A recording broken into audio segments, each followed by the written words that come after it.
이동형 뉴스 정면 승부. 이동형의 뉴스 정면 승부.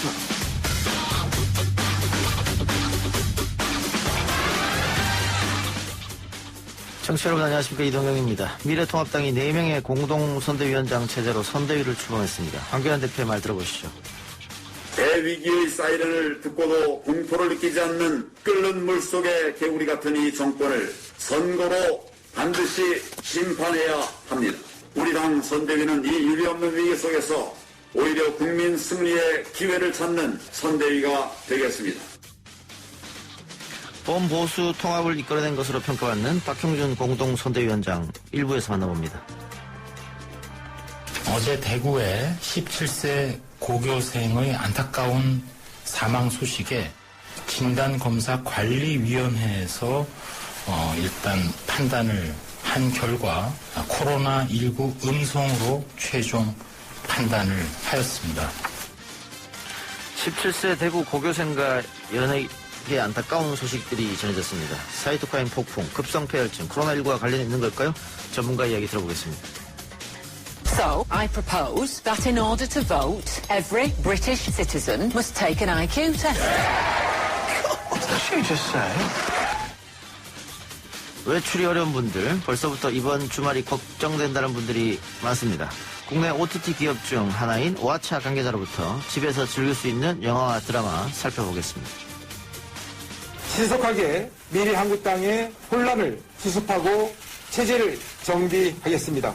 더 큰 하나를 위한 두 개의 길은 너와 나의 길이 아닌 국민 모두를 위한 길이어야 함을 더불어시민당으로 결정을 하였습니다. 그리고 오늘부터 소수정당들뿐만 아니라 시민사회 영역으로 저희가 확장을 좀 시키기 위해서요.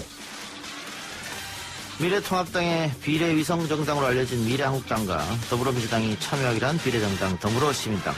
두 비례정당에 대한 포털 댓글 민심은 어땠을까요? 한 주간의 포털 여론을 알아보는 총선 빅데이터 4부에서 분석해봅니다. 3월 20일 금요일 이동의 뉴스 정면 승부 시작하겠습니다.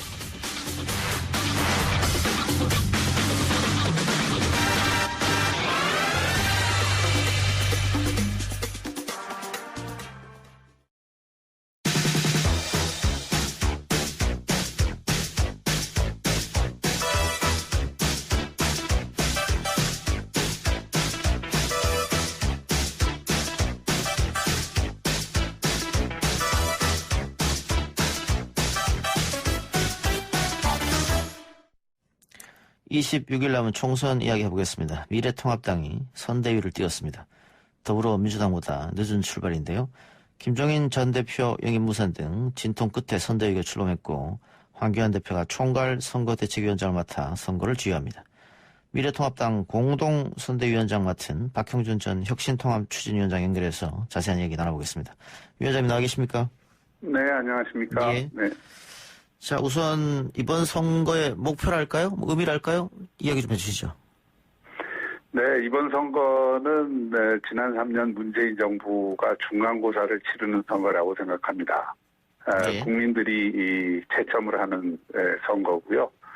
지난 3년의 국정이 좋았다고 하면 좋은 점수를 주겠지만 우리 야당의 입장에서는 대부분의 국민들이 국정이 대부분 관역을 벗어난 그런 오도된 국정이었다고 생각을 하기 때문에 그런 부분에 대한 국민들의 엄정한 평가가 있을 것으로 기대합니다. 예. 지난 대통령 선거, 지방선거 모두 패했단 말입니다.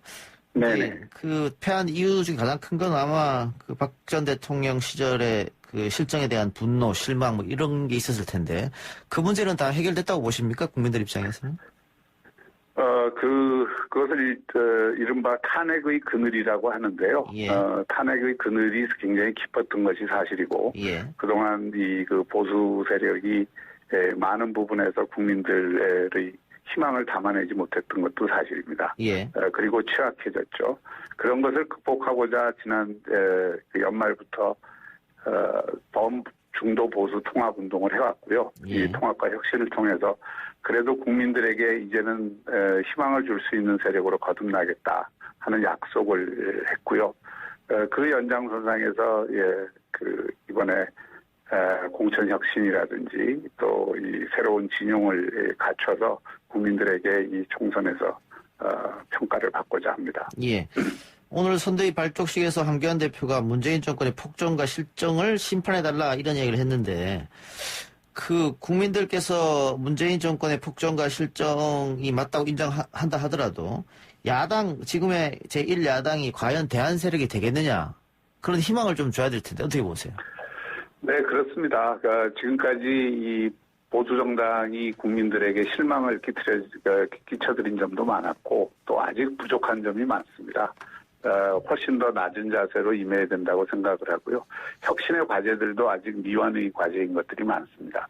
그런데 이제 한 가지 분명한 것은 지금 야당이 그 미래통합당이 이번 공천에서도 보여주었듯이 어떤 한 계파 또는 어떤 한 정치적 보스에 의해서 이 좌지우지되지 않는 정당이라는 점이 드러났고요. 또 이 그 공천 혁신 과정에서 실제로 변화의 의지는 상당히 보여주었다고 생각합니다. 아직 여러 가지로 부족하지만 이런 것들을 정책의 측면에서나 또는 당의 운영 체질의 측면에서나 또 선거 캠페인의 측면에서 이 범중도 보수를 아우르는 희망을 줄 수 있는 세력으로 거듭날 수 있다. 이런 것을 보여드리는 데 주력하겠습니다. 예. 공천 혁신 말씀해 주셨으니까 뭐 네. 김용호 전 위원장 같은 경우에도 자르는 거는 잘했는데 새로운 사람을 발굴하고 끼워 넣는 거는 잘못한 것 같다. 그런 얘기를 했거든요. 민주당 네, 공천과 비교했을 때 어떻습니까? 우선 민주당 공천은 저는 철저히 친문 패권 공천이라고 생각을 합니다. 예. 친문 세력은 의원들은 거의 다 되었고 비문 의원들은 떨어진 의원들이 많습니다. 또 청와대 출신들이 거의 대부분 공천을 받는 친문 패권 공천이었다고 보고요. 또 그런 어떤 연장선상에서 민주당이 자신의 세력 기반을 확장한 그런 공천이었다고는 보여지지 않습니다. 예. 대개 250여 개의 그 지역을 공천을 하다 보면, 파열음이 날 수밖에 없는데요. 그에 비해서 미래통합당 공천도 지금 말씀하신 것처럼 인적 혁신에는 어느 정도 성공을 했는데, 예. 그것을 채워넣을 그 인재들을 찾아내고 또 적절하게, 그 지역에 채워넣는 데에는, 약간의 문제들이 있었던 것도 사실이고요. 그런 부분에 이제 부족한 점들이 표출이 되고 또 그 과정에서 이런저런 이 파열음도 난 것도 사실입니다. 그러나 역대 공천을 보더라도 그런 파열음은 없었던 적이 없었고요. 예. 지난 국회 20대 국회의 공천과 비교해 보면 이번 공천은 적어도 누군가가 이 떡 주무르듯이 공천을 하는 밀실 공천이나 개파 공천 또는 이 사심 공천은 상대적으로 적었던 것 아닌가 이렇게 생각합니다. 예. 또 하나 주목할 것은 미래통합당에도 이번에 청년층 가운데 공천을 받은 사람들이 상당히 많습니다. 예. 그런 점들이 미래통합당의 변화의 의지를 보여주는 것으로 읽혀졌으면 하는 바람입니다. 예. 밀실공선 사천 공천은 민주당보다 상대적으로 적지 않았냐 이렇게 판단해 주셨는데 지금 미래한국당이 공천 작업 부분이 있었고 한성교 대표가 물러났고 한성교 대표는 물러나면서 가소로운 권력이다 이런 표현을 썼단 말이죠. 결국은 황교안 대표가 미래한국당에 영향력을 행사하려 했기 때문에 이런 일이 벌어진 게 아니냐 이런 지적이 있고 그게 맞다고 하면 선거법도 위반될 수 있다 이런 말이 있던데요. 거기는 어떻게 보세요? 이 선거법 자체가 정말 이번 비례공천 과정을 보면서 정말 잘못된 것이다 하는 예. 것이 한 번 더 드러난 것이죠. 예. 선거법을 여야 합의로 서로가 동의할 수 있는 수준에서 처리하지 못하다 보니까 야당은 야당대로 자구책을 구할 수밖에 없었고 또 거기에 대응해서 민주당도 비례정당을 만드는 것 아니겠습니까? 예. 우리가 아버지를 아버지라고 부르지 못한다는 얘기가 있는 것처럼 홍길동 얘기처럼 사실은 두 정당이 지금 여당도 마찬가지입니다만은 원래의 정당과 비례정당이 자매정당 또는 위성정당이라는 건 누구나 알고 있는 사실이잖아요. 예. 그런데 이제 이거를 독자정당이라고 계속 바깥으로 얘기를 하다 보니까 그런 서로 간에 어떤 같은 한쪽은 비례를 안 내고 한쪽은 비례를 내기 때문에 어떤 형식으로든 연대의 틀을 가질 수밖에 없는데 그걸 또 형식적으로는 다 부정해야 되는 이런 어떤 모순을 지금 낳고 있는 것이죠. 예. 그런 어떤 과정에서 서로 소통의 문제라고 저는 생각을 하고요. 그런 차원에서의 어떻든 파열음이 일어난 것에 대해서는 국민들께 정말 송구스럽게 생각을 합니다. 예. 그러면은 뭐 이번 선거 끝나고 원구성이 새롭게 되면 여야 합의로 선거법은 다시 만질 생각은 있으십니까? 저는 만져야 된다고 생각합니다. 예. 연동형 비례대표제라고 하지만 준연동형 비례대표제라고 하지만 연동형의 원칙에도 맞지 않고요. 또 이 소선거구제를 그대로 온전하는 가운데 비례에서만 약간의 그런 연동형을 도입하다 보니까 지금과 같이 아주 기형적인 이 선거를 치를 수밖에 없는 현실적인 요인들이 확인이 된 것이죠. 예. 이런 선거법을 우리가 지속 가능한 선거법 또는 선거제도라고 할 수는 없습니다. 원래의 취지대로 정말 우리 사회에서 다당제를 뿌리내리게 하려면 그건 개헌과 함께 논의가 돼서 좀 제도 개혁이 일어나야 될 것이고 그렇지 않고 정말 공정한 이 선거제도를 만드는 데 초점을 두고 또 그 안에서의 어떤 갈등의 정치를 좀 극복하기 위한 선거제도를 모색한다면 뭐 중대선거제도를 비롯해서 다양한 제도를 테이블 위에 올려놓고 원점부터 다시 검토해야 된다고 생각합니다. 예. 미래한국당 공천 이야기 나왔으니까요. 위원장님께서 그 애초에 미래한국당 비례대표 공천 신청했다가 바로 철회하셨는데 그런 결정하신 이유를 좀 들어볼까요? 원래는 제가 그 지역구 출마든 총선 출마를 안 하려고 했는데 통합 이후에 또 그 미래한국당이라는 비례정당이 생기다 보니까 그런 어떤 통합을 총선 이후에도 계속 추진을 해야 되는 과제와 또 통합을 했지만 아직 혁신 과제들은 많이 남아 있어서 제가 원내에 들어가서 그런 바느질을 해야 된다는 요구와 권유를 많이 받았습니다. 또 미래한국당에서 그런 어떤 그 역할을 좀 하면 어떻겠느냐 하는 권유를 받아서 고심 끝에 마지막에 공천 신청을 했다가 또 그 부분에 대해서 제가 낸 직후에 저는 뭐 공개적으로 냈습니다. 떳떳하게 내는 게 좋겠다 생각해서 그런 다음에 또 여론을 청취해 보니까 비판적인 여론도 있고 혹시라도 통합의 그 진정성 제가 무슨 자리라도 바라고 그런 일을 했던 것처럼 비치는 여론도 있어서 그걸 감당하지 못하고 제가 1시간 만에 철회를 한 것이죠. 그 신청하고 철회하는 그 사이에 마음고생을 좀 하셨겠습니다. 예, 마음고생이 좀 심했습니다. 예. 그 공천 후유증 분명히 뭐 여야가 다 있는 문제인데 네네. 지금 특히 영남권 의원들이 공천에 승복하지 못하고 무소속으로 출마한다고 몇 명이 하고 있거든요. 그렇게 되면 뭐 어부지리로 민주당이 승리할 수도 있는 거 아니겠어요? 그런 면도 있죠. 그러니까 이 무소속은 여야가 다 나오긴 하지만 특히 지금 야당의 영남권의 무소속이 상당히 양수 의원들이 나오는 것으로 되어 있어서 야당에게 불리한 건 사실입니다.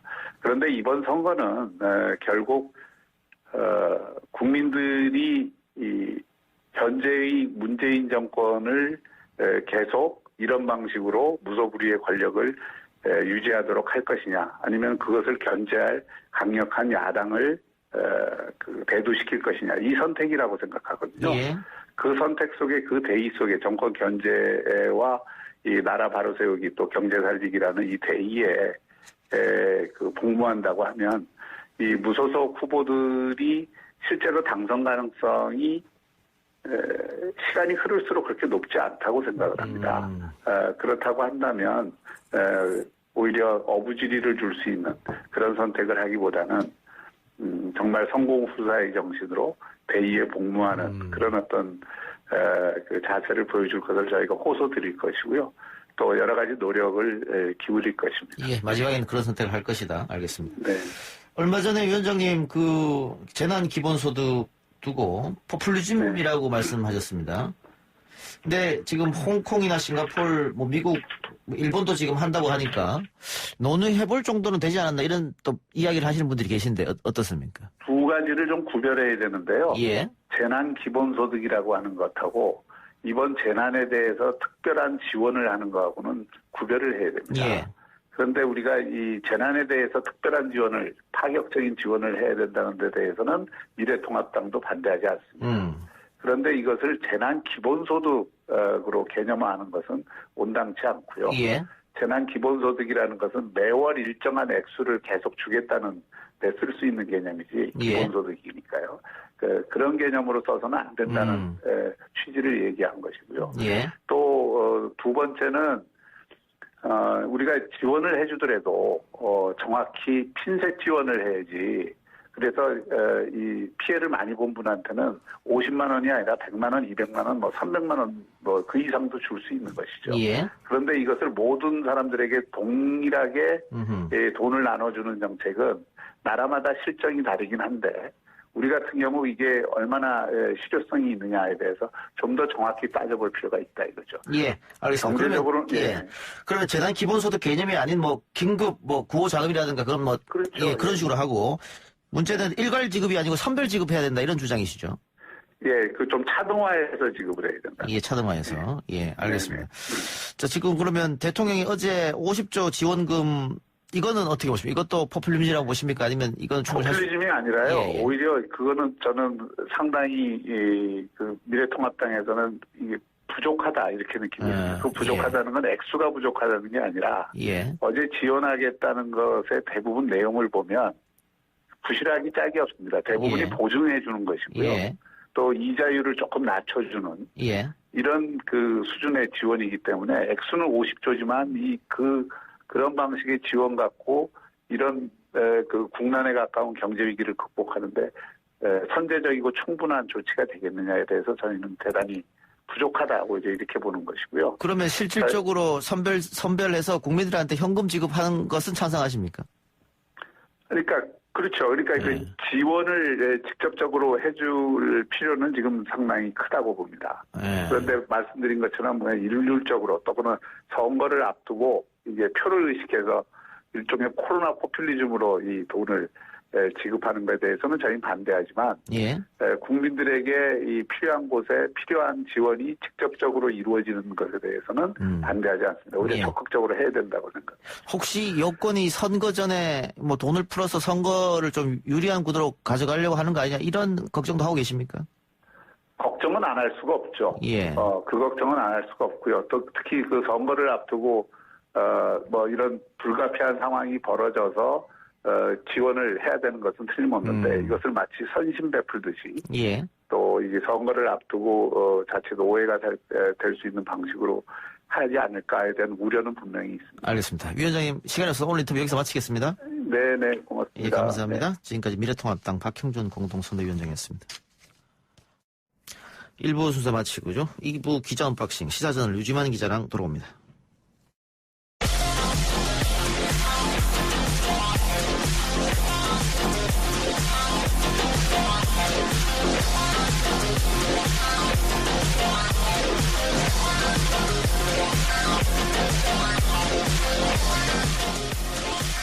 YTN 라디오 이동의 뉴스 정면승부 2부 시작합니다. 오늘 나온 뉴스들을 언박싱해드리는 기자 언박싱. 오늘은 시사저널 유지만 기자 나왔습니다. 어서 오세요. 예, 안녕하세요.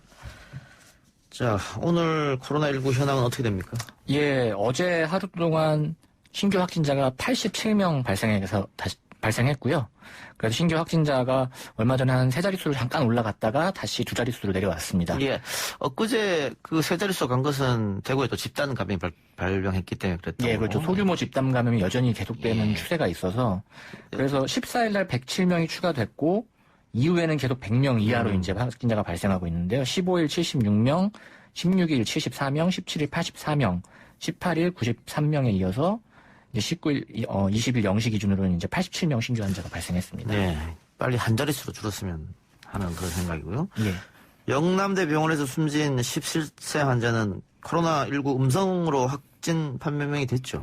예, 최종 이제 음성 판정이 됐고, 그 이후에 관련된 호흡기 다른 바이러스 질환도 검사를 다 했는데, 모두 다 이제 아닌 걸로 나왔다고 합니다. 그래서 일단은 일각에선 다른 사인의 가능성이 좀 제시가 되고 있어요. 예. 어떤 겁니까? 어떤 거냐면 이제 사이토카인 폭풍이라는 건데 면역 물질인 이제 사이토카인이 과다하게 분비되면서 오히려 신체를 공격하는 현상이거든요.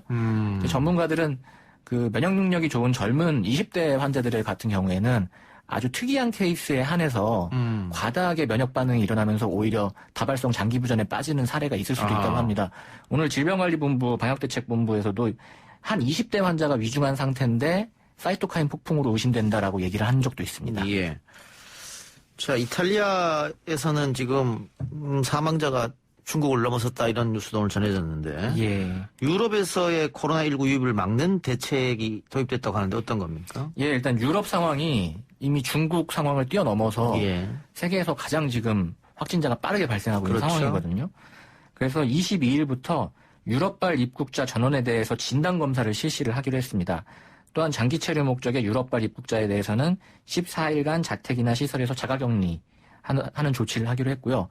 단기 체류하는 입국자에 한해서는 매일매일 방역당국에서 확인을 하기로 했습니다. 이 조치가 왜 나왔냐면 사실 이제 그동안 이제 검사를 해가지고 특별 입국 절차를 계속 밟아오긴 했습니다. 했는데 문제가 뭐가 제기가 됐냐면 무증상 감염자인 경우에는 공항에서 확인을 할 수 없다라는 예. 단점이 제기가 됐거든요. 예. 그리고 이달 들어서만 해도 외국에서 입국한 입국자 중에서 감염 환자가 한 40명 정도 발생을 했어요. 앞으로 더 늘어날 수 있는 상황이기 때문에 방역당국에서는 이제 모두에게 진단검사를 아예 실시를 해버리겠다 이런 카드를 꺼냈습니다. 지금 우리가 또 이탈리아 교민 후송을 위해서 전세기를 2대를 투입한다고 했고 예. 이 경제 문제도 지금 코로나 때문에 상당히 안 좋은데 예. 한미 통화 스와프 체결 과정에서 한 라인이 주목받았다고 하는데 어떤 한 라인입니까? 예, 그러니까 어제 오후 10시에 미국 연방준비제도와 600억 달러 규모의 이제 한미 통화스와프 계약을 체결을 했는데요. 예. 이게 이제 체결이 되는 과정에서 이제 이주열 한국은행 총재와 그다음에 파월 한라인 이제 작동을 했다라는 이제 분석이 나왔습니다. 당시 이제 이 총재는 지난달 22일에서 23일 사우디아라비아 리야드에서 열린 주요 20개국 재무장관 회의 총재 회의에 참석할 당시 파월 연준 의장과 별도로 만났는데 당시에 이제 코로나19가 한참 환자가 폭증을 하면서 원달러 환율이 1,200원을 넘어설 시기였거든요. 당시에 이주열 총재가 이 경제 충격에 통화스와프 체결이 필요하다고 좀 강하게 주장을 했고 미국에서 이 입장을 받아들이면서 600억 달러 규모의 통화스와프가 체결됐다는 분석이 나왔습니다. 예, 홍남기 경제부총리가 편지를 썼다고 하는데 예. 오늘 주식시장이 7% 급등했지 않습니까? 예, 통화스와프 효과가 작용한 겁니까? 일단은 통화스와프로 좀 시장에 안정 온 것 같아요. 일단 원달러 환율이 떨어졌죠? 39.2원이 떨어졌습니다. 예. 1246.5원으로 마감이 됐고요. 코스피 지수가 108.51포인트가 올라서 1500선을 넘어서 다시 넘어서서 회복을 예. 했고요. 코스닥도 39.4포인트가 올랐습니다.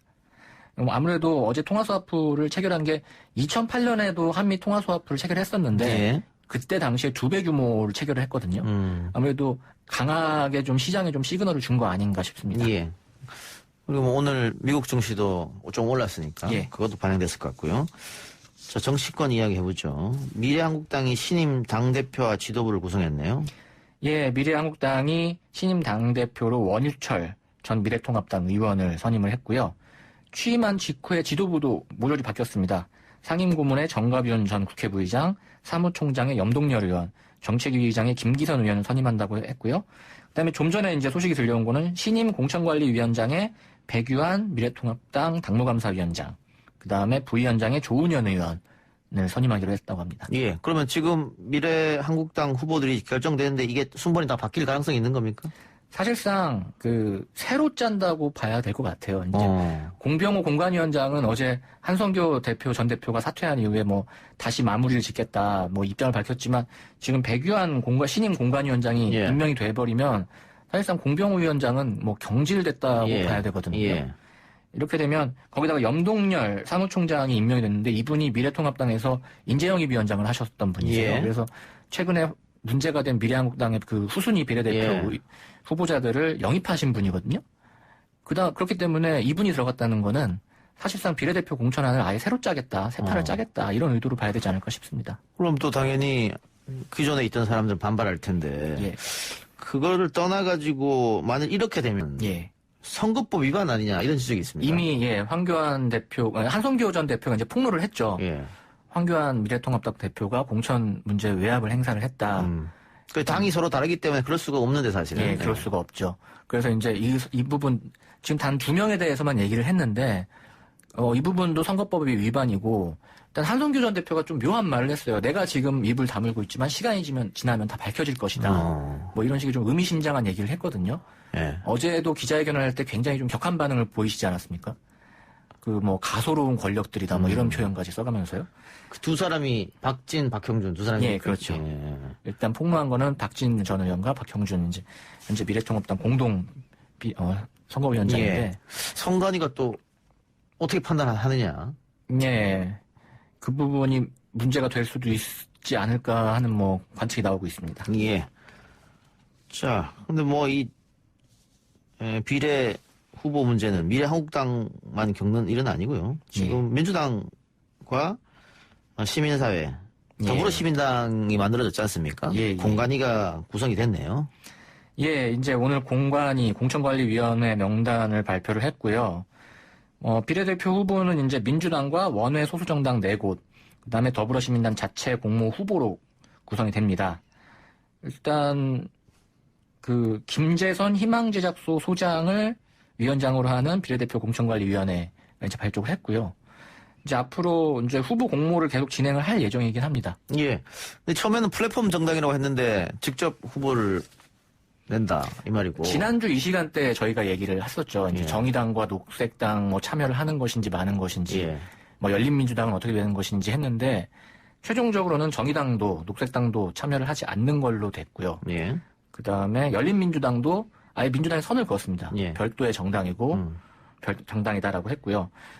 일단 당선 안정권을 16번 정도까지 보는데 아마 10번 이후부터 민주당이 후보를 낼 것 같아요. 그 앞번호들을 이제 소수정당들을 준다고 하는데 문제가 뭐냐면 연합을 해야 될 대형 정당들이 다 빠졌고 원외 소수정당이라고 하지만은 이 소수정당이 사실상 새로 생긴 정당들도 많거든요.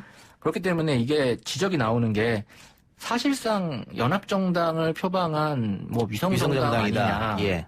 그러니까 지금 미래한국당은 이미 시끄럽잖아요. 이제 더불어시민당이죠. 이 정당은 이제 앞으로 또 시끄러워질 일이 좀 남은 것 같습니다. 지금 글쎄요. 민주당이 10번부터 뒷번호를 한다고 하면 지금 군소정당 등이 4개가 있지 않습니까?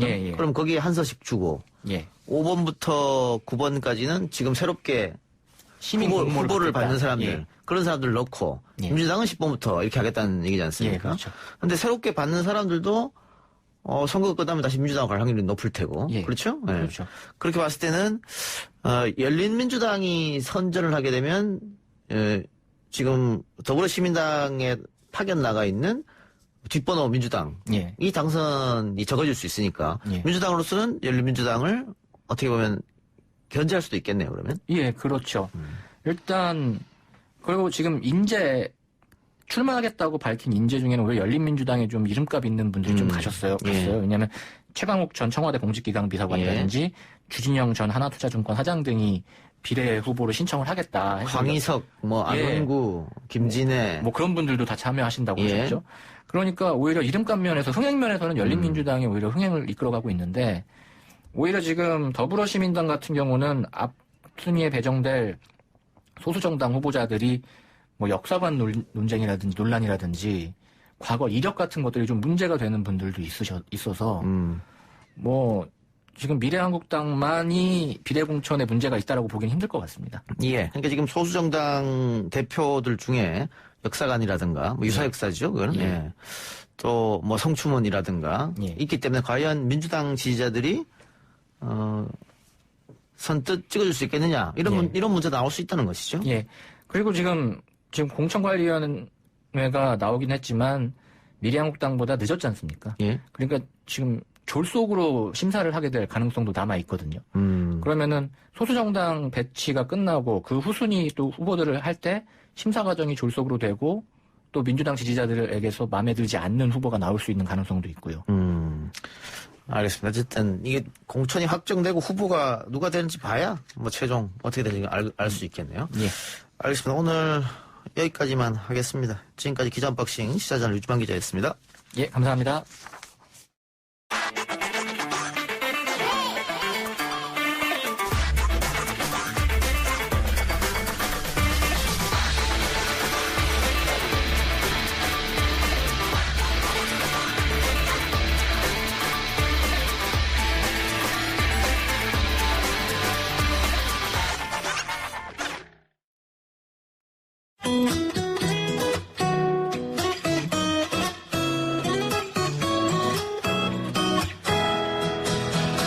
때로 지치면 안 되고 쓰러지면 더더욱 안 되고 너무 힘들어도 포기하면 결코 안 되고 말고 안 되고 끝났다는 생각 안 하면 되고 안 된다는 생각 안 하면 되고. 코로나19와 전투를 벌이고 있는 대구 경북 지역은 의료진들이 매일매일 갈아입고 써야 하는 방역 물자들이 부족한 실정입니다.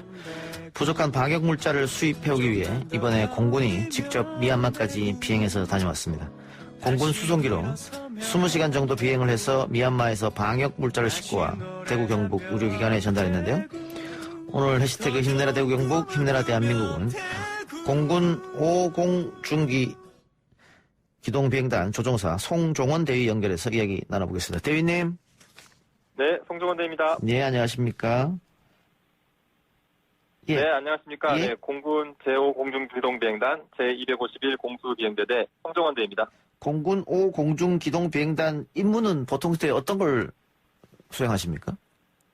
네, 먼저 우리 비행단은 공중기동비행단이라는 그 명칭에서도 알 수 있듯이 수송기와 공중급유기를 포함한 공중기동 전력을 운영하여 인원, 장비, 물자 등을 작전기지로 적시에 공중이동시키는 공수작전, 그리고 특수부대 인원, 장비, 물자를 작전 지역에 공중투하는 공정작전, 이런 공중기동작전 전반을 수행하는 부대입니다. 예.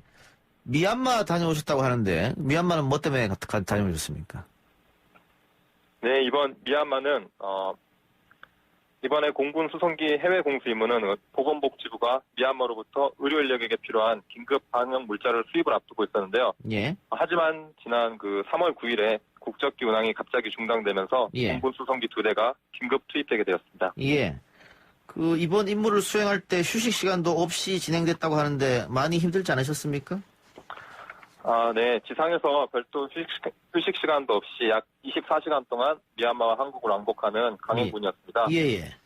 예, 특히 그 현지 양공공항이 섭씨 40도 육박하면서 방역 물품을 항공기에 적재하는 작업과 이륙을 위한 지상 조업을 하는데 4시간 동안 임무요원들이 정말 더위와 싸우면서 체력적으로 많이 힘들었습니다. 예.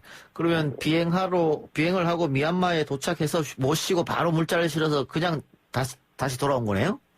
네, 그렇습니다. 네, 착륙 후 4시간 동안 방역 물품을 항공기에 적재한 이후에 바로 이륙을 해서 김포공항으로 착륙하였습니다. 예.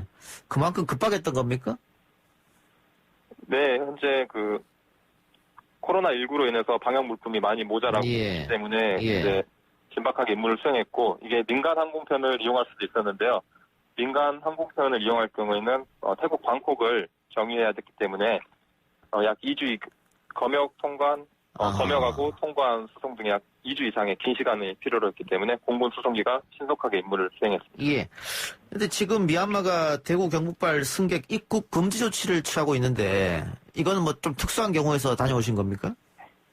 네, 그렇습니다. 다행히 미얀마 당국과 끈질긴 협의 끝에 김해에서 출발하는 수송기 조종사와 승무원 전원에 대해서 건강 확인서를 제출하고 현지 비행장 내 제한된 공간에서만 임무를 수행한다는 조건으로 검역 절차를 간소하게 해서 임무를 수행했습니다. 예, 그렇군요. 이번에 갖고 오신 방역 물자는 어떤 것들이 있는지 알고 계세요? 네, 이번에 가져온 방역 물자는 코로나19 감염병 예방을 위해 선별 진료소에서 사용하는 그 일회용 수술용 가운 8만 벌을 수송하였습니다. 일회용 수술 가운. 이건 어디로 대구 경북으로 이동했던 겁니까? 네, 일단 이 수송된 방역 물자는 한국 기업이 이제 미얀마에서 생산한 제품으로 해당 업체 물류 창고로 수송된 이후에 코로나19 확진자가 가장 많이 발생한 대구 경북 지역을 포함해서 전국 의료시설로 전해진 것으로 알고 있습니다. 예. 잠시 쉬지도 못하고 20시간 이상 걸려서 미얀마를 다녀오셨는데 어떻게 임무 마치고 좀 뿌듯함이나 이런 게 있었어요? 네, 물론입니다. 네,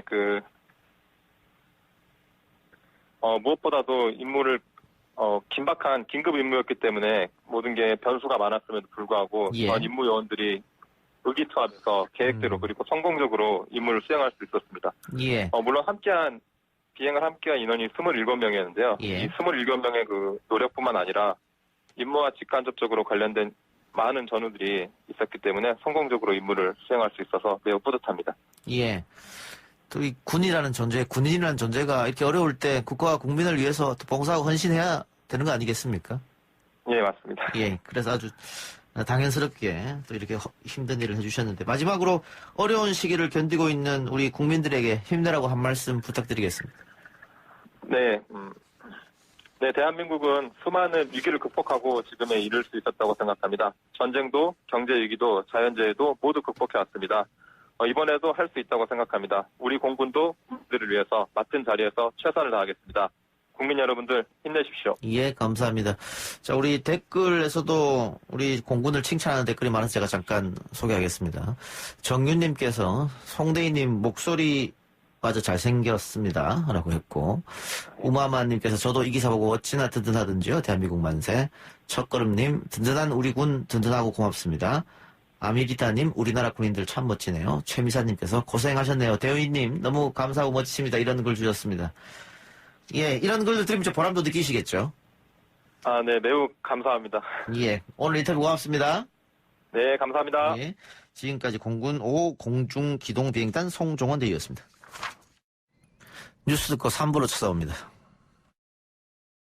아 글쎄 안 들려 들을 뉴스 없어 아무 뉴스도 귀에 들어오지 않아 듣고 또 들어도 들을 뉴스 없어 만드는 게 이프로야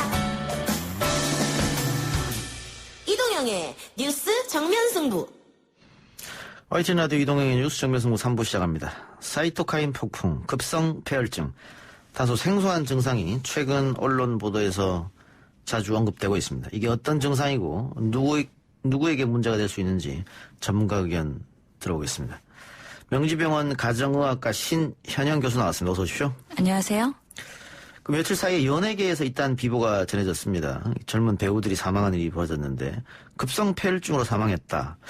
우선 이 급성 폐혈증이 어떤 질환입니까? 예, 말 그대로 급성이라는 건 단시간에 예. 뭔가 급하게 발생한 그런 현상인데요. 예. 폐혈증에 대해서 설명을 드리면은 보통 우리 몸에 세균이나 바이러스가 체내에 들어오게 되면요. 예. 정상적으로 면역 반응이 작동을 합니다. 예. 그러면서 정상 염증 반응이 일어나는 것이죠. 예. 그런데 이런 바이러스가 일부 장기에 국한되지 않고 진행이 되다 보면 점점 퍼지게 되면요. 예. 혈액에 침투가 되거든요. 아시다시피 혈액은 우리 온몸을 돌지 않습니까? 예. 그렇기 때문에 이런 혈액 내에 침투된 균들이 여러 장기들에 전파가 되는 것이죠. 예. 그러면서 전신성 염증 반응을 일으키게 되고요. 예. 이것이 바로 폐혈증이라고 얘기를 하는 겁니다. 예. 이것으로 인해서 여러 장기들이 장기 부전, 다발성 장기 부전이라고 얘기를 하는데 이렇게 기능들이 점점 떨어지면서 사망에까지도 이를 수가 있는 것이죠. 예. 고 문춘 씨 같은 경우에는 인후염 증상 앓다가 입원했다가 급성 폐혈증 같고 또 고 이치훈 씨 같은 경우에도 임파선염 진단받고 다시 급성 폐혈증으로 갔는데 인후염과 임파선염이 중증 질환은 아니지 않습니까? 근데 이게 이렇게 급성 폐혈로 갈 수 있는 겁니까? 우리 몸의 모든 감염증은 이렇게 폐혈증으로 갈 수가 있는데요. 사실 젊고 건강하신 분들이 이렇게 인후염과 임파선염으로 급성 폐혈증까지 가는 거는 일반적인 사례는 아닌 것으로 보이긴 합니다. 예. 아마 뭐 과로나 뭔가 체력적으로 저하가 됐거나 면역력이 저하된 상황에서 이런 일들이 단시간에 세균이나 이런 바이러스로 급하게 확산된 게 아닌가라는 추측은 해볼 수는 있겠죠. 예. 방금 말씀하신 것처럼 일반적인 건 아닌데 예. 요즘 코로나19가 막 번지고 있기 때문에 혹시 그것 때문에 그런 거냐 이렇게 의심하는 분도 계실 것 같아요. 그렇죠. 그런 부분에서 걱정이 되시죠. 하지만 코로나19는 우리가 검사를 해보면은 기다 아니다 확진을 할 수가 있지 않습니까? 예. 그렇기 때문에 여러 감염병들 중에서 코로나19는 아니었다고 지금 알려져 있는 것입니다. 예. 또 지금 대구에서 사망한 그 17세 소녀는 사이토카인 폭풍으로 다발성 장기 부전이 왔다. 이 사이토카인 폭풍은 뭡니까? 네, 사이토카인에 대해서 좀 설명을 드리면요. 일반적으로 외부의 바이러스가 우리 몸에 침입을 하게 되면은 여기서도 우리가 이를 대항하기 위해서 면역 체계가 이제 반응을 하게 되죠. 예. 이럴 때 염증 물질들이 우리 몸에서 분비가 됩니다. 이것 중에 하나가 사이토카인이라는 물질인데요. 예. 이것들이 염증 매개 물질로서 어떤 경우에 과다하게 분비가 되면 바이러스에 대항하는 게 아니라 우리 몸의 정상세포도 공격을 하게 되는 거죠. 그러면서 우리 몸에서 순식간에 대규모 염증 반응이 일어나게 됩니다. 이처럼 바이러스를 죽여야 되는데 이렇게 폭풍처럼 사이토카인이 발생하면서 우리 몸을 공격을 하게 되고 이로 인해서 중증이나 예후가 안 좋아지는 상황으로까지 가게 되는데요. 예전에 그런 스페인 독감이나 사스나 메르스, 에볼라 때도 이런 사이토카인 폭풍으로 인해서 사망한 사례들이 있고요. 실제로 이런 정상 면역체계, 그러니까 면역체계가 오히려 정상인 사람들이 사이토카인 폭풍이 더 잘 일어난다고 알려진 만큼 이번에 젊은 그런 건강한 청소년한테도 발생한 것으로 보입니다. 그럼 이거 발생하면 그 병원에서 급하게 어떻게 치료가 안 되는 겁니까? 우선은 이거에 명확한 치료제가 없거든요. 그렇기 때문에 할 수 있는 치료라고 하면 스테로이드 치료, 그런 면역 조절하는 치료들이 할 수가 있는데 뭔가 근본적인 치료제가 없기 때문에 이렇게 발생하게 되면 예후가 안 좋다고는 알려져 있습니다. 평상시에 대비할 수도 없는 거지 않습니까? 그러면? 그렇죠. 예측 불가능하기 때문에 실제로 이런 것들에 대해서는 좀 더 연구가 필요하다라는 보고는 있습니다. 예. 근데 지금 어쨌든 그 17세 사망한 소녀는 여러 차례 코로나 바이러스 검사를 했더라고요. 그렇죠. 다 음성이 나온 상태고. 지금 그래서 영남대 병원에서 혹시 뭐 실험실 오염이 있었던 거 아니냐 뭐 이런 이야기도 있고 합니다만은 부검도 지금 음성을 나왔기 때문에 안 해도 된다 이렇게 얘기하고 있는데. 예. 선생님은 어떠세요? 좀 안타까운 부분이 있습니다. 그러니까 환자가 처음에 왔을 때 영남대 병원에서도 코로나19를 강력하게 의심하고 그 음압병상에서 치료를 하게 된 것이죠. 그러면서 여러 차례 검사가 나가는데 계속 음성이 나오니까 좀 의문스러운 것들이 있었던 것 같습니다. 그러면서 뭐 사망 진단서를 잘못 쓰거나 그런 오류도 있긴 했는데요. 실제로는 이렇게 코로나19에 의한 그런 사망으로 보이긴 하나 실제로는 결론적으로는 음성으로 판단이 된 거죠. 그러면서 왜 그러면은 우리가 이 13번 검사했는데 그 소변 검체에서 한 번은 한 가지 유전자에서 양성이 나왔을까를 정부 방역당국에서 검사를 해보다 보니까 영남대 병원에서의 그런 검사실의 정도 관리에 문제가 있었다라는 겁니다. 그렇기 때문에 이 같은 검사를 세브란스 병원이나 서울대 병원이나 아니면 질병관리본부에서 했을 때는 음성으로 나왔다는 거죠. 그렇기 때문에 이거는 검사의 오류다. 이 환자가 코로나19에 확진된 거는 아니다 하면서 특별히 코로나 환자도 아니고 그렇기 때문에 부검이 필요 없다고 판단한 것으로 보이는데요. 실질적으로 의학적으로 봤을 때는 그럼 왜 이렇게 급성 원인 불명의 폐렴으로 젊은 친구가 사망에 이르렀는가 궁금하기도 하고요. 그러면서 원인 규명을 해서 부검을 해보는 것도 도움이 되지 않을까라는 생각을 갖고 있습니다. 예.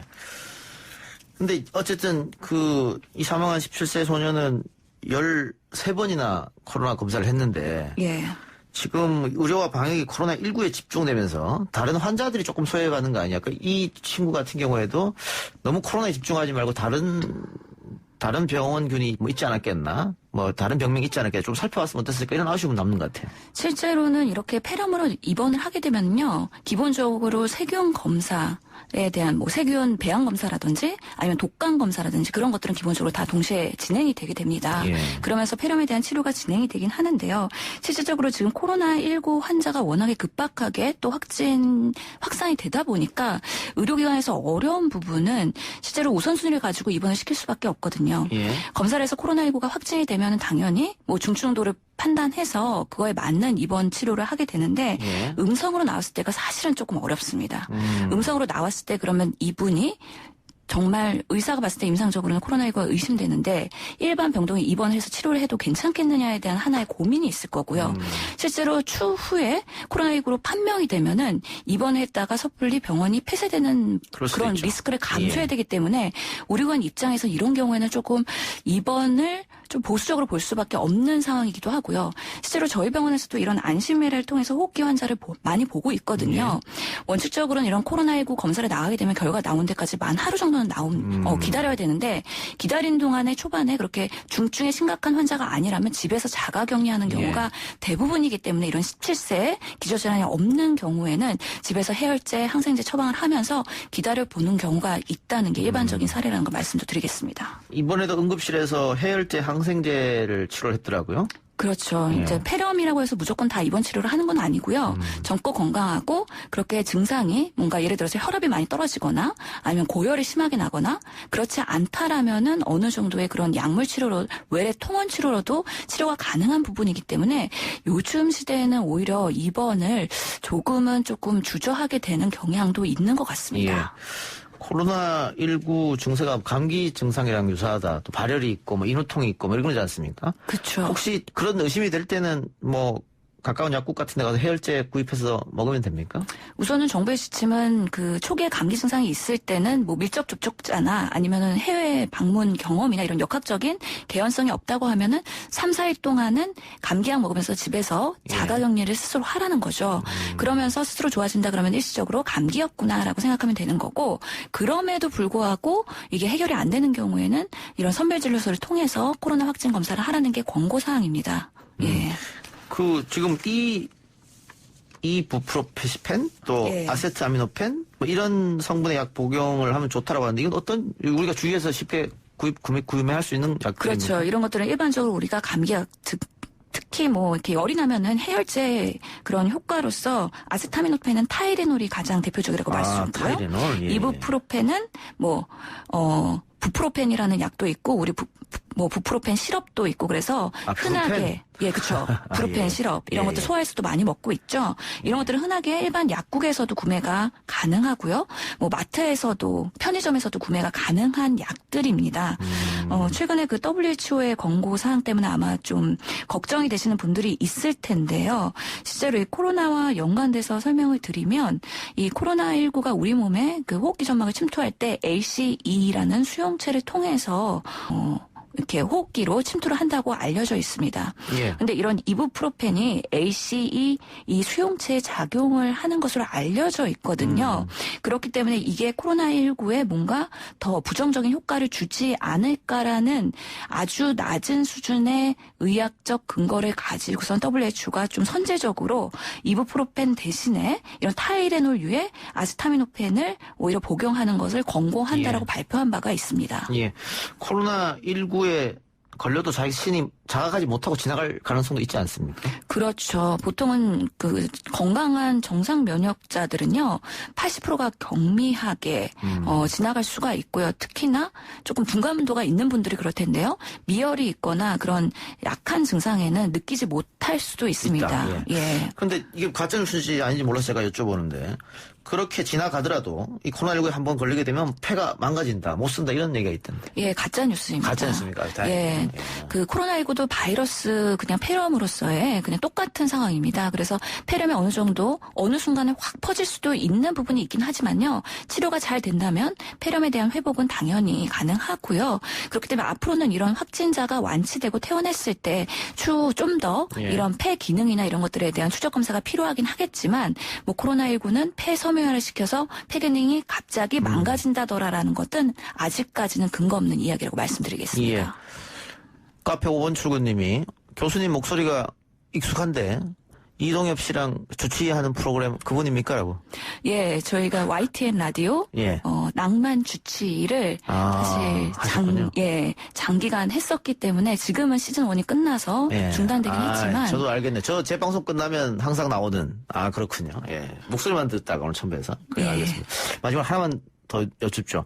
지금 두 자릿수로 계속 가고 있는데 어제만 세 자릿수였고요. 다시 확진자가 좀 안정 단계라고 봐도 됩니까? 아니요, 그렇지 않습니다. 사실 오늘 그 브리핑 이후에 대구의 모 요양병원에서 또 집단 감염 사태가 발생하면서 내일 또 세 자리를 찍을지도 모르겠습니다. 지금 대구에서도 이런 요양병원에 전수조사가 들어가고 있고요. 특히 수도권에서도 교회든 병원이든 지금 집단 그런 감염 사태들이 지속적으로 발생하고 있는 상황이기 때문에 앞으로 지금 대구 경북의 신천지가 1차 피크였다 그러면 2차 피크, 3차 피크가 지속적으로 발생하면서 장기화될 가능성이 있는데요. 또 다른 변수는 해외 유입 환자들이 늘어나고 있다는 거죠. 그래서 앞으로도 방역에 대한 철저한 그런 대응이 중요할 것 같고요. 긴장을 놓치면 안 되겠네요. 그렇습니다. 알겠습니다. 오늘 말씀 고맙습니다. 감사합니다. 지금까지 명지병원 가정의학과 신현영 교수였습니다.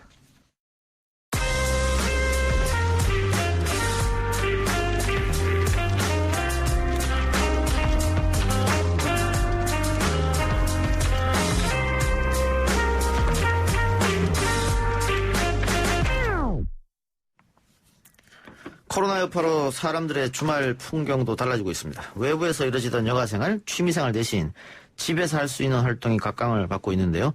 대표적인 것이 영화. 극장은 방문객은 역대 최저치를 찍고 있고요. 휴대폰이나 TV로 영화를 보는 사람들은 늘어나고 있다고 합니다. 주말을 앞두고 코로나가 바꿔놓은 영화계 분위기는 어떤지 볼만한 작품들을 소개하는 시간을 마련했습니다.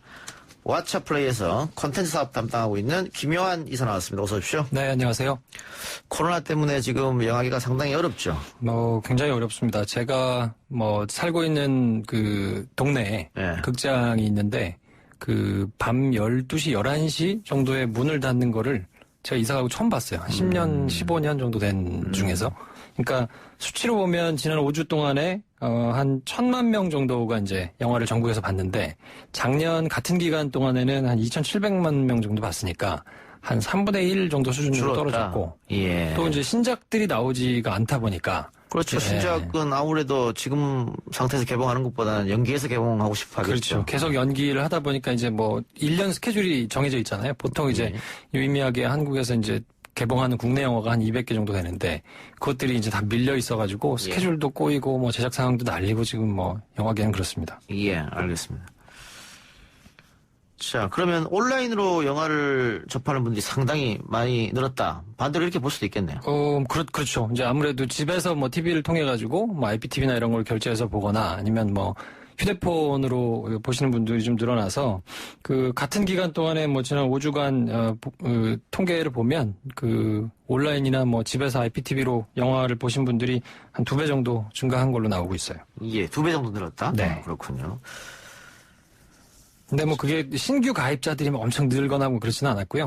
그냥 기존에 가입했던 사람들이 더 많은 시간을 투입해서 보는군요. 그러니까 극장에 가서 볼 거를 집에서 보거나 이제 휴대폰으로 보니까 시청량은 엄청나게 늘었는데 이것 때문에 영화를 안 보시던 분들이 집에서 영화를 챙겨보실 그런 거는 아직 그렇게 큰 변화는 없는 것 같아요. 네, 저도 하루에 한 2편씩 보는 것 같아요.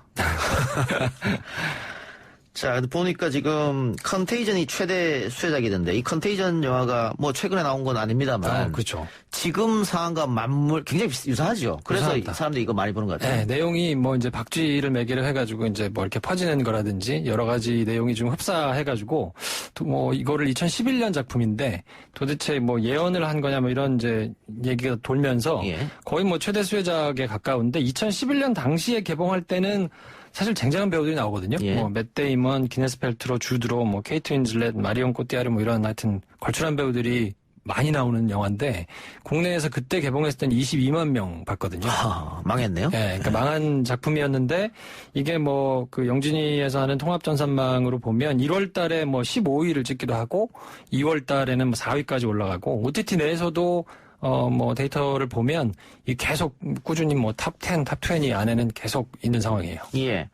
이 영화를 보면은 지금 코로나19랑 상당히 유사한데 하나 다른 점은 그 영화에서는 치료제가 빨리 개발되더라고요. 그렇죠. 2시간 내에 끝내야 되니까. 예. 근데 지금 치료제가 너무 늦게 나와서 걱정입니다. 그리고 감기 나는 전설이다. 이것도 다 비슷한 류의 영화입니까? 네, 그렇습니다. 이제 감염을 주제로 한 영화들이 굉장히 인기가 조금 많은 상황이거든요. 그래서 이렇게 아무래도 이렇게 암울한 상황이니까 이런 장르의 영화를 좀 보겠나 하는 생각을 하기는 했었는데 이렇게 감염이 매개가 된 예전에 한 90년대 작품에는 아웃브레이크 이런 작품들도 있고 그런데 이런 작품을 의외로 좀 많이 찾아보시더라고요. 예. 그리고 영화 장르에도 이제 디스토피아라고 하죠. 굉장히 사회상이 좀 어둡거나 망한 이런 풍경의 영화들이 의외로 소비가 많이 돼요. 반대일 것 같은데요. 그죠? 지금 상황이 안 좋기 때문에 힐링되고 조금 코미디나 이런 걸 볼 것 같은데. 물론 그것도 있긴 있습니다. 그러니까 이제 극단에서 디스토피아 같은 영화를 아주 이렇게 좀 이참에 이렇게 쭉 둘러보시는 분들도 계시고 아니면 아예 반대해서 그냥 말씀하신 대로 힐링이 되거나 이렇게 좀 차분해지는 영화를 보시는 분들이 많아졌고 그 중간에 있는 뭔가 이렇게 신나거나 재밌거나 그 흔히 얘기하는 상업 장르에 인기 있던 영화들은 조금 주춤한 상황이고요. 약간 좀 독특한 상황이에요. 예. 저 같은 경우에는 아주 옛날 영화들 다시 한번 지금 보고 있거든요. 네. 대부라든가 좋은 친구들이라든가. 그렇죠.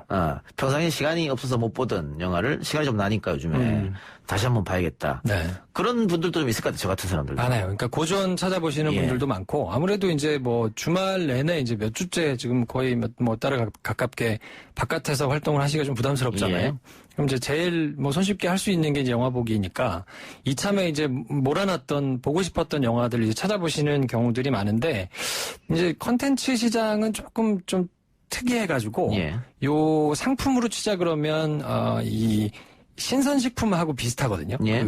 이제 유통되는 그 모양새가. 예. 그래서 처음에 신작으로 나왔던 게 엄청나게 매출이 가파르게 있고 그 뒤로는 확 꺼져버리는 형태로 이제 되다 보니까 아무래도 신작에 반응을 하는 분들이 규모로는 제일 많은데 그렇겠죠, 아무래도. 예. 근데 극장이 지금 전부 다 영화들이 새 작품이 안 나오니까 요즘 극장 가면 전부 다 무슨 예술 영화관처럼 옛날 작품들 뭐 이런 거 이제 이렇게 다 해놓고 하는데 그 시청이 그렇게 많지는 않아서 지금 이제 뭐 OTT라고 하는 이제 휴대폰을 이용해가지고 영화 볼 수 있는 그런 프로그램들에서 공이 이제 신작으로 나온 것들이 조금 히트를 치고 있는 상황이기는 해요. 워처플레이는 어땠습니까, 지금? 워처플레이도 뭐 이제 HBO, BBC 이런 데서 방송했던 작품 중에서 이제 이어즈 앤 이어즈라는 작품이 있는데 요게 이제 넷플릭스의 대표적인 뭐 킹덤 2 이게 또 굉장히 화제가 많이 됐었잖아요. 예. 실제로 마케팅도 많이 하기도 했고. 근데 요 작품하고 이제 같은 날 개봉을 했는데 요 작품이 굉장히 반응이 좋습니다. 그래서 이어즈 앤 이어즈? 이어즈 앤 이어즈. 네. 어떤 내용입니까? 제목이 좀 길기는 한데 이게 이제 영국 드라마예요. 그래서 영국을 배경으로 한 아까도 말씀드렸듯이 이제 디스토피아스러운 분위기거든요. 예. 그러니까 2034년도까지 라이언스라는 이제 집안 그 집안의 할머니부터 시작해가지고 그 밑에 형제들 뭐 이런 사람들이 이제 한 지붕에서 올망졸망 모여 살면서 있는 에피소드인데 2034년까지 영국이 어떻게 망가져가는가. 예. 요거를 되게 현실성 있게 그렸어요. 근데 이제 이게 주로 나오는 게 이제 포퓰리즘에 엄청 빠진 여성 그 정치 리더 엠마 톰슨이 이제 주인공인데 이분이 이제 막 그 정말 말도 안 되는 막 IQ 테스트를 해가지고 뭐 IQ 70 밑에는 뭐 투표권을 막 못 갖게 한다고 뭐 약간 이런 식의 이제 정말 그냥 봐서는 말도 안 되는 건데 예. 뭔가 쇼맨십을 잘 발휘해가지고 그런 법안들도 막 통과시키고 그래서 이제 사회가 어떻게 망가질 수 있는가 기술은 발전하는데 그걸로 인한 부작용이 뭔가 이런 것들을 되게 현실적으로 그려서 그 예전에 이제 넷플릭스 뭐 드라마 중에 이제 블랙미러라고 해가지고 예. 뭔가 이렇게 SF인데 굉장히 현실성 있는 작품을 그리는 게 이제 인기가 많았었는데 그런 비슷한 분위기여서 여기 반응이 굉장히 좋습니다. 예.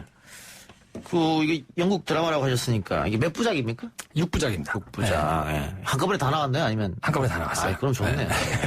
그러니까 이제 OTT에서도 요즘에 이제 OTT들이 많아졌으니까 대개 보면 이제 신작들이 약간 이제 반응을 많이 한다고 그랬잖아요. 예. 그래서 이제 이렇게 개봉이 되는 신작들을 사람들이 주의 깊게 보긴 하는데 약간 조금 그 행태가 다른 게 넷플릭스나 뭐 워처플레이 같은 경우에는 그냥 만들어진 거를 전부 다 한꺼번에 개봉을 하는 경우가 있거든요. 예. 킹덤도 이제 뭐 한 6개 이렇게 한꺼번에 나오니까 그러니까 이제 정주행 하시는 분들은 시작해가지고 끝날 때까지 네. 이렇게 쭉 보는 걸 좋아하는데 국내 OTT들은 아무래도 이 TV하고 좀 예. 맞물려 있다 보니까 매주 하나씩 이제 에피소드가 그렇죠. 나오는 형태여서 그거 기다리기 좀 힘들어 하시는 분들은 일부러 그 끝날 때까지 안 보고 계시다가 저 같은 경우도 몰아보게 합니다. 네, 안 봅니다. 끝나고 예. 다 보시는 분들이 좀 있는 것 같아요. 예. 그래서 지금은 이어즈 앤 이어즈가 좋은 반응을 얻고 있다. 그런 말씀이고. 또 다른 작품 혹시 추천할 만한 작품 있습니까? 추천해 드릴 만한 게 뭐 아무래도 이제 뉴스와 시사에 관심이 많으신 분들이 라디오를 들으실 테니까 HBO 작품들을 이번 기회에 한번 쭉 정주행 해보시는 게 어떤가 싶은 생각이 조금 들거든요. 예. 뭐 대표적으로 이제 뉴스룸 뭐 요거는 아시는 분들은 많이 아실 텐데 요즘에 이제 기자들이 많이 좀 뭐 욕도 먹고 지탄도 받고 하고 있지 않습니까? 예. 이게 어떤 식으로 기사가 생산되고 돌아가는가 하는 거를 이제 미국 배경으로 잘 그려놓은 시즌 3개짜리 드라마가 있는데 요거 좀 볼만하고요. 뉴스룸. 예. 오바마 대통령이 인생작으로 꼽은 또 시리즈가 있거든요. 예. 더 와이어라는 이건데 이것도 뭐 역시 마찬가지로 비슷한 계열의 이제 HBO 작품입니다. 그리고 뭐 부통령이 필요해라든지 웨스트월드 같은 전통적인 뭐 정치 드라마가 있고 또 이제 여성 서사 좋아하시는 분들은 이제 유명한 여자분들이 나와가지고 시리즈로 돼 있는 빅 리틀 라이즈 뭐 이제 살인 사건이 일어나면서 그 주변의 진실을 둘러싸가지고 이렇게 쭉 전개되는 여성 서사 위주의 게 있고요. 그리고 뭐 뭐니 해도 HBO 작품 중에는 이제 가장 인지도도 높고 사람들이 이제 많이 본 화제가 된 영화가 왕좌의 게임. 저도 왕좌의 게임 너무 많이 들었어. 사람 재밌다고. 네. 시도는 제가 못 해봤는데. 이게 엄청 많아요. 네. 시즌 자체가 8개이기 때문에. 네. 그래서 한번 시작하면. 시도를 못 하고 있습니다. 네. 근데 괜찮습니다. 네. 뭐 이건 뭐 모두가 검증한, 물론 이제 시즌 후반으로 가서 한 시즌 8 정도는 불만이 많아서 그것 때문에 화제도 됐어요. 네. 그러니까 이건 뭐 다시 만들어라. 뭐 이런 이제 불만이 있기도 했는데 어쨌든 작품 자체는 굉장히 훌륭해서, 그리고 혹시 뭐 전전 영화 좋아하시는 분들은 밴드 오브 브라더스라는 뭐 작품도 있고요. 밴드 오브 브라더스는 고전 아닙니까, 이거는? 이것도 고전이죠. 전쟁 영화 중에 고전. 네, 그렇습니다. 이것도 시리즈입니까? 이것도 시리즈예요. 그래서 이것도 시즌제로 있어서 시작을 하시면 아마 끊기가 굉장히 어려우실 수 있는. 네. 왕좌의 게임 같은 경우에는 밴드 오브 브라더스는 뭐 전쟁 영화니까 네. 어떤 영화인지 다 감이 오는데, 왕좌의 게임은 어떤? 왕좌의 게임은 이거는 SF입니까? 아니요. 그 쉽게 생각하시면 뭐 반지의 제왕 같은 거 생각하시면 돼요. 예. 그러니까 중세 고전에 이제 기사들이 나와서 뭔가 이렇게 영토, 영주 뭐 이런 이제 자기의 그 바운더리를 넓혀가는 이런 이제 얘기인데, 예. 판타지 중에는 굉장히 뭐 잘 그려진 작품이어서 서사가 굉장히 재밌습니다. 예. 네. 워처 플레이는 이렇게 거의 TV 시리즈를 중심으로 하나요? 꼭 그렇지는 않고, 저희는 이제 뭐 주로 고전 영화들이 좀 많이 있고요. 뭐 이제 TV 각 이제 CP들이 제공해주는 뭐 예능도 있고 뭐 다큐도 있고 많이 있는데, 예. 아무래도 이제 OTT에서는 저희뿐만 아니라 모든 OTT가 공이 시리즈물의 드라마가 압도적으로 시청이 많이 이루어져요. 아무래도 그게 제일 재미있기도 하고, 또 한번 시작하면 계속 이어지기 때문에 그런지 시청량에서 보면 아무래도 이렇게 드라마물들이 인기가 굉장히 많습니다. 예. 다큐물도 괜찮은 것 같은데. 네. 다큐, 근데 또 그거는 아무래도 호불호가 조금 갈리시니까, 예. 조금 진지한 거 보시거나 뭐 이런 분들은 좋아하시는데, 예. 재밌는 거 좋아하시는 분들은 드라마 위주로 좀 시청을 하시는 것 같아요. 드라마 위주로? 알겠습니다. 청취자 댓글 좀 볼까요? 네, 김프로 반갑네요, 이렇게. 예, 작가주님께서 감기 재밌습니다. 요즘 현실하고 비슷한 게 많더라고요. 실감나고 재밌어요. 저도 다시 봤습니다. 감기가 우리나라에 갑니까? 네, 우리나라에 갑니다. 우리나라에 가는데 이것도 전염병에 관한. 예, 이것도 이제 뭐 그 바이러스에 대한 얘기인데, 네. 그런데 요즘 핫한 건 킹덤 아닌가요? 그런데 킹덤은 넷플릭스. 요거 제가 드릴 말씀이 있어요. 예. 요게 이제 그 평가해 놓은 거를 보면, 예. 한 7,700명 정도가 평가했는데, 요게 별 5개 기준에 4개. 를 받았거든요. 근데 이어즈는 3,300명 정도, 그러니까 보통 1,000명 넘어가면 통계적으로는 유의미하니까. 예. 근데 3,300명 평가했는데 별점이 4.5점이에요. 괜찮아요. 믿고 보셔도 됩니다. 예.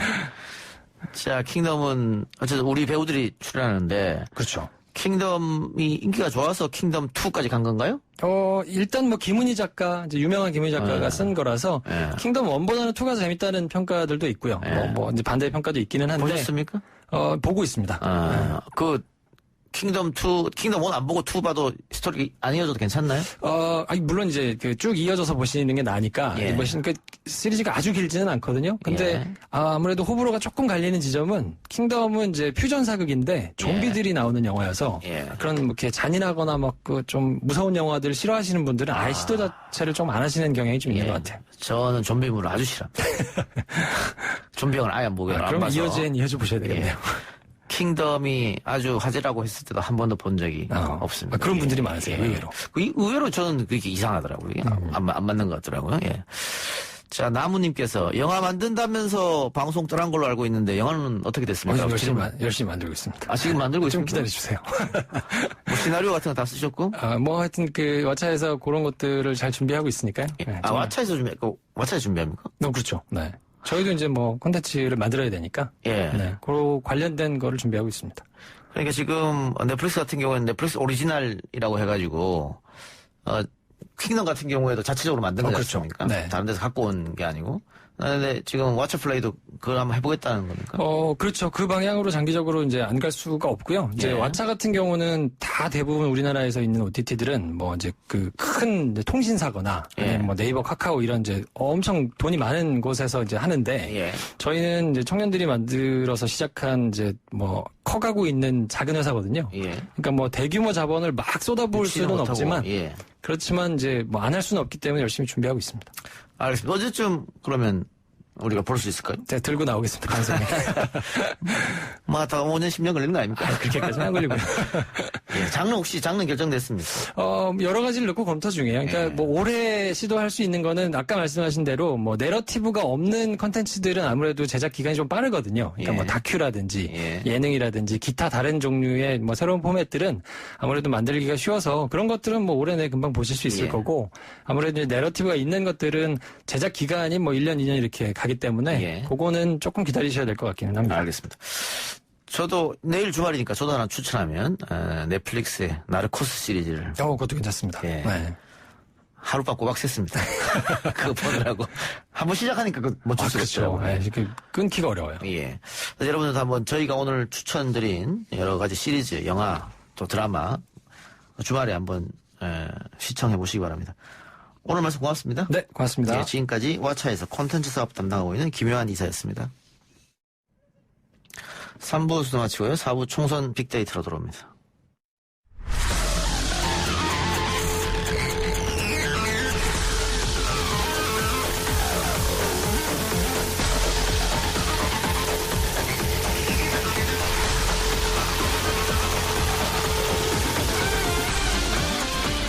YTN 라디오 이동의 뉴스 정면승부 4부 시작합니다. 이번에는 한 주간 포털사이트 뉴스에서 가장 이슈가 되었던 뉴스들을 살펴보고 빅데이터 관점에서 분석해보는 21대 총선 빅데이터 시간입니다. 피플라이스 소프트 미디어 빅데이터 연구소 소장으로 있는 이경락 박사 나왔습니다. 어서 오십시오. 예, 안녕하십니까.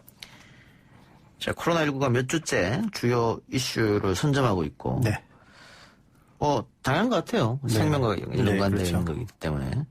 정치 분야 같은 경우에는 총선을 앞두고 여러 논란이 나오고 있는데 이번 주에 가장 이슈가 됐던 키워드는 어떤 게 있었습니까? 네, 아무래도 뭐 계속 코로나가 가장 많이 등장하는 업이고요. 그리고 한국이라는 업이도 많이 등장했는데 왜냐하면 이게 우리나라 얘기면 굳이 한국 얘기할 필요 없는데 다른 나라랑 비교되는 기사들이 굉장히 많았습니다. 그러면서 한국이라는 업이도 많이 나왔고 그리고 미국도 많이 나왔는데 아무래도 세계적인 경기 침체 같은 충격도 있었고 미국 상황 이런 것들이 반영되면서 많이 나타났습니다. 그래서 뭐 마스크나 교회 이런 얘기들도 뭐 어휘로는 많이 나타났지만 정치 분야에서도 뭐 더불어민주당이나 미래통합당 이런 어휘들이 주요하게 등장을 했습니다. 일단 한국과 미국이 등장했다는 것은 일단 외국 언론에서 한국을 어떻게 쓰느냐 그렇죠. 상당히 뭐 극찬을 하고 있기 때문에 그에 대해서 아마 관련해서 검색을 한 것 같고 그런 것들이 많이 났습니다. 미국 같은 경우에는 뭐 지금 돈을 굉장히 많이 풀고 있지 않습니까? 주식이 많이 떨어져가지고 뭐 그런 것들 또 미국이 선제적으로 중국 입국 금지를 했음에도 불구하고 환자가 많이 발생했다. 그렇죠. 10,000명이 넘었으니까요. 그런 점 때문에 아마 검색한 게 아닌가 싶고요. 네, 이것을 통해서 어쨌든 5가지 이슈를 선정을 해봤습니다. 그래서 가장 중요한 이슈는 코로나19 피해, 아무래도 그렇고, 그리고 미국의 코로나19와 관련된 충격과 대응 2번째였고, 3번째가 수도권 교회의 집단 감염 사례, 4번째가 더불어민주당과 미래통합당의 비례정당 논란, 그리고 5번째 정도가 이제 코스피 폭락장 속에서 지금 삼성전자가 선방하고 있는데 이 상황들을 이슈로 잡아봤습니다. 삼성전자가 선방하고 있는 것은 그 개미 군단들이 엄청나게 몰려들어가서 그렇다는 건데 그건 이따가 자세히 한번 짚어보고요. 자, 미국 같은 경우에는 뭐 우리 동맹이기도 하고 또 세계적으로 영향이 당연히 크니까 뉴스 가치가 높다 이렇게 볼 수 있는데 미국에서 퍼지고 있는 한국식 대응 특히 드라이브 스루 방식을 미국도 채택했다. 그렇습니다. 원래 트럼프 대통령이 지난 3월 6일까지만 하더라도 드라이브 스루 방식이 좀 부정적이었습니다. 그래서 질병통제예방센터 미국의 CDC를 방문했을 때도 한국의 드라이브 스루 감사 이 질문을 받았는데 그때는 이제 한국은 환자가 많고 미국은 그렇지 않다 이렇게 얘기하면서 우리도 할 수는 있는데 우리가 하는 것처럼 그렇게 뭐 효과적이지 않다. 우리는 한 곳에서 전체적인 걸 이렇게 한다. 이렇게 얘기를 했었거든요. 근데 계속 미국 내에서도 검사가 너무 느리다, 규모 작다 이런 비판이 계속되니까 결국 현지 시간으로 지난 13일에 코로나19에 대한 이제 국가 비상사태를 선포하면서 자꾸 욕을 먹으니까 우리도 드라이브 스루 검사 방법 하겠다 이렇게 얘기를 했었습니다. 근데 이때 또 재밌었던 게 이제 WHO에서도 중요한 기자회견을 했었는데 이때 마이클 라이언 세계보건기구의 긴급 대응 팀장이 이렇게 얘기를 했습니다. 후회하지 말고 차라리 빠르게 검사해라. 그러니까 정확도가 완벽한 것보다도 오히려 속도가 중요하다 이렇게 당부를 했었거든요. 어떻게 보면 이제 우리나라가 하고 있는 방식이 참 옳다 이렇게 얘기한 것이겠죠. 미국 국회에서도 왜 한국처럼 하지 못하느냐 뭐 이런 질책이 이어졌으니까요. 자, 문제는 미국 청문회에서 한국의 진단 키트를 비판하는 듯한 언급이 있어서 네네. 이걸로 뭐 한국일보가 기사를 썼다가 네네, 논란이 그렇죠. 되기도 했고 또 네. 홍해걸 씨가 여기에 대해서 내용했다가 또 논란이 되기도 네네. 했습니다. 그래서 좀 인터넷에서도 꽤 논란이 됐었던 내용입니다. 예. 이제 결론부터 말씀드리자면 그 미국 공화당 의원의 오해 혹은 무지로 인해서 벌어진 해프닝이다 이렇게 볼 수가 있겠습니다. 그러니까 상황을 말씀드리면 미국 하원이었는데 코로나19 사태와 관련해서 청문회가 있었습니다. 근데 요 의원이 그 의사 출신이에요. 그러니까 아무래도 사람들이 좀 더 믿었던 것 같은데 예. 그 의사 출신의 공화당 의원 마크 그린 의원이 미국 식품의약국 FDA 서면 답변을 막 얘기를 하는 겁니다. 그 여기서 뭐라고 했냐면 한국의 진단 키트는 적절하지 않다. 그리고 FDA는 그 비상용으로도 이 키트가 미국에서 사용되는 것에 동의하지 않는다. 이렇게 이제 딱 선언을 해버렸거든요. 예. 근데 이 발언이 문제인 게 이제 미국과 우리의 검사법이 다르고 오히려 우리는 WHO의 기준에 맞춰서 시행을 하고 있었던 거였거든요. 예. 그래서 이 상황에 대해서 이제 정부도 나서서 설명을 했는데 우리나라 진단 키트가 문제가 있다는 게 아니라 이제 미국은 다른 기준을 사용하고 있어서 그게 혼용되면서 그 혼선이 생겨서 그렇게 얘기를 했던 것이다. 그리고 자국 기준에 맞는 키트만 사용하겠다는 게 이제 미국의 앞선 입장이었어요. 그렇게 예. 그렇게 설명을 했습니다. 근데 이게 그때 그 당시에는 마크 그린 의원이 뭐 FDA 입장이다. 그래서 막 대놓고 이제 얘기를 했었는데 그것도 사실 뒤에 나온 얘기 보면 아닌 것 같거든요. 예, 진단하는 방식이 다른 것인데 착각한 거죠. 네, 그리고 FDA도 그렇게 얘기했는데 이게 그 FDA가 태도를 바꾼 것인지 모르겠지만 FDA가 나중에 어떻게 바뀌었냐면 우리나라에서 이제 처음 진단 키트를 만들어서 판매하고 있는 기업에 FDA가 요청을 했습니다. 뭘 요청을 했냐면 직접 연락을 해서 해당 회사에게 이렇게 얘기했습니다. 너 이제 왜냐하면 미국에다 팔려면 우리나라 기업이 그 신청을 해야 되거든요. 그러니까 그래서 먼저 빨리 좀 신속하게 코로나19 진단 키트를 긴급 사용 승인을 받도록 좀 신청을 해달라. 그렇게 해달라는 것을 오히려 FDA 쪽에서 먼저 요청을 받았다. 그러니까 어떻게 보면 이미 확진자가 1만 명을 도파한 가운데 FDA가 오히려 비상용으로 우리 진단 키트를 요청하고 있다. 이렇게 볼 수가 있는 것이죠. 네. 이거는 결국은 크로스 체킹을 하지 않고 보도했던 게 좀 문제가 아니었나? 네, 어떻게 보면 미국 의원 정도 되니까 너무 지나치게 이제 정보원을 신뢰해서 확실하게 이제 확인하지 않고 보도한 내용들 이런 예. 것들 그리고 또 SNS에서 의학 전문 기자 또 의사 출신이 또 이렇게 얘기를 하니까 예. 그런 것들이 이제 문제가 됐던 예. 것 같습니다. 기사의 생명은 속보가 아니고 정확성인데 말이죠. 네, 그렇죠. 예, 너무 속보 경쟁만 매달리다 보니까 이런 일이 진단은 빨리 하는 게 좋지만 기사는 정확한 게 좋죠. 그렇습니다. 네. 예. 그리고 최근 제일 부각되는 게 경제 이슈인데요. 네. 뭐 오늘은 다우지수를 비롯해서 나스닥도 조금 올랐던데. 네, 그렇습니다. 이게 미국이 계속 출렁출렁하고 있습니다. 예, 이게 되게 웃긴 게 하루 걸러 완전히 달라졌습니다. 예. 그러니까 날짜별로 보면 그 WHO에서 글로벌 팬데믹 선언한 때가 있었는데 그때 이제 거의 미국, 유럽 한 10%가량 하락이 있었거든요. 근데 12일, 그 현지 시간이 12일이고, 근데 그래서 다음날 현지 시간 13일날 2008년 이후에 최대의 가장 이제 하락한 다음에 다음 날을 바로 또 최대 상승폭을 보이면서 전날 하락분을 바로 또 만회를 했습니다. 예. 근데 또 다음번 16일 날쯤 가보면 또 서킷 브레이크가 발동되면서 13%나 또 폭락을 합니다. 예. 그래서 이때가 또 다시 또 과거 블랙먼데이 이후 또 최대 하락폭을 또 보였어요. 근데 또 다음 날 또 너무 많이 떨어졌다고 생각했는지 17일 날 6%가 다시 급반등을 합니다. 그러다가 또 다음 날 18일이 되면서 6.3%가 떨어집니다. 예. 그러니까 이게 하루 건너 하루 계속 이렇게 돼서 다우지수 같은 경우에는 3년 2개월 만에 2만선 무너졌다고 해서 난리 나고 나스닥도 7천 아래로 떨어졌다고 해서 또 서킷 브레이크 발동되고 또 그러다가 또 19일에 다시 또 반등에 성공하면서 다시 또 2만이랑 7천선을 회복해요. 그러니까 며칠 사이에 하루별로 그러니까 계속 롤러코스터를 아주 심하게 그렇게 타는 장세가 이어졌습니다. 예. 우리는 그냥 계속 떨어질 것 같긴 한데. 네네.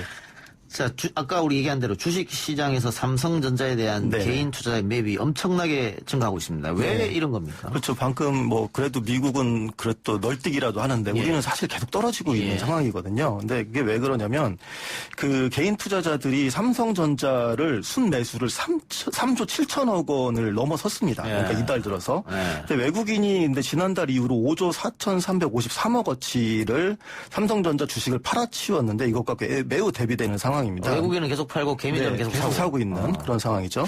근데 이런 것 같네요. 삼성전자는 망하는 회사는 아니다. 네.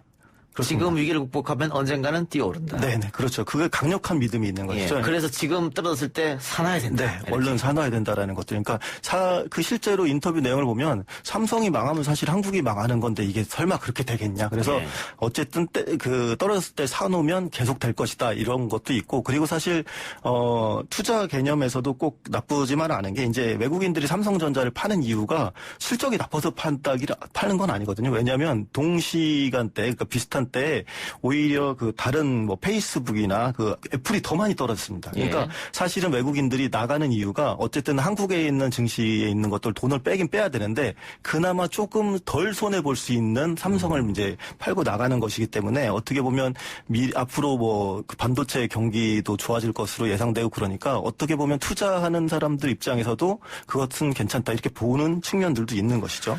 그런데 뭐 여윳돈으로 한다면은 전혀 문제가 없겠습니다만 네네. 지금 젊은층 사이에서는 빚을 내서라도 사야 된다라는 얘기가 돌고 있다 그래요. 예, 그렇습니다. 그러니까 지금 그 KB증권에서 이제 나왔던 데이터인데 최근 증권 계좌를 신규로 개설한 사람들 보면 그중에서 60%가 20, 30대가 새로 만들었거든요. 근데 그 젊은 층인데 이제 걱정을 하는 거죠. 그러니까 왜냐하면 지금 어떤 거랑 비슷하냐면 코인 때 분위기랑 비슷한 거예요. 비트코인. 그러니까 그 당시에. 그러니까 전문가들이 이제 1997년 외환위기나 2008년 글로벌 금융위기를 직접 겪지 못한 세대가 근데 어쨌든 겪지 못했지만 스스로 좀 불행하거나 혹은 모자라다가 자산이 부족하다 이렇게 생각하고 있는데 좀 무리하게 생애 첫 주식 투자에 나서는 것 아니냐 이렇게 우려를 하고 있습니다. 그래서 아까 지적하신 대로 뭐 이 또한 지나가리라는 식으로 언젠가 오를 거다 이렇게 해서 투자를 하고 있는데 이거를 이제 진짜 투자의 개념이보다는 어떻게 보면 인생 역전 기회로 생각하는 거 있는 거 아니냐.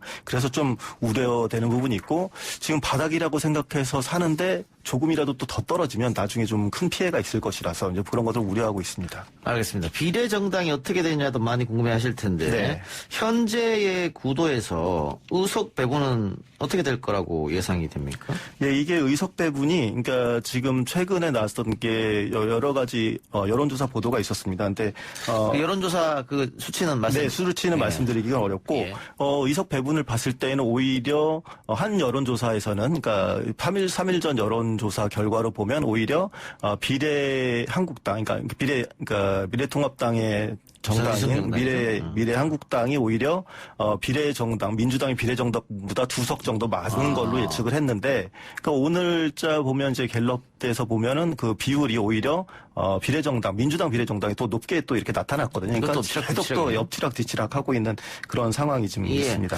근데 그 보수 정당에서는 이게 많이 분열되거나 이러지 않았는데 지금 보니까 진보정당 계열 보면 열린민주도 있고요. 정의당도 있고 더불어시민당도 있고 이러다 보니까 나눠 가지고 민주당이 많이 못 가져가는 거 아니냐 그런 분석인 것 같은데 이 전체 파이로 보면 그렇게 큰 차이 안 나는 것 같고요. 네, 전체 파이로 보면 오히려 지금 열린민주당 쪽이 좀 오히려 높게 나오기 때문에 좀 우호적인 것들, 그러니까 정의당까지 포함했을 때 범진보로 봤을 때는 그 두 조사에서 다 더 높게 나오고 있는 상황입니다. 알겠습니다.